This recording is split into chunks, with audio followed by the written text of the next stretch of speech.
Hello అండి. Covid ఇంట్లో fridge ఎలా ఉంటుందో ఈ వీడియోలో అయితే చూడండి, సరేనా? ఎంత పెద్దగా ఉంటుందో చూడండి, అందులో ఏమేమి పెడతారో. కోవిడ్ ఇంట్లో ఫ్రిడ్జ్ అయితే ఎలా ఉంటుందండి, మన ఇండియా లాగే ఉంటుంది, కానీ పెద్ద ఫ్రిడ్జ్ అనమాట. అందులో సాసులు అంటే బర్గర్లు అవి చేసుకుంటారు కదా, దానికి సంబంధించిన సాసులు, జ్యూసులు, పెప్సీలు, పెరుగు, మజ్జిగ, నీళ్ళు, ఫ్రూట్స్ ప్రతి ఒక్కటైతే ఇందులోనే పెడతారు. చూడండి, టమాటాలు కూడా ఇందులోనే, టమాటాలు, నిమ్మకాయలు,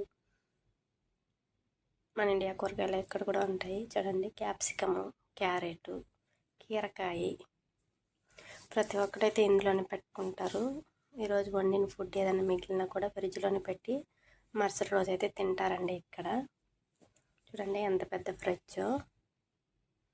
ఇది చిన్న ఫ్యామిలీ కాదు కాబట్టి మాత్రం ఉంది, లేదంటే ఇంకా పెద్ద ఫ్రిడ్జ్లు ఉంటాయి. Thank you for watching. Please support.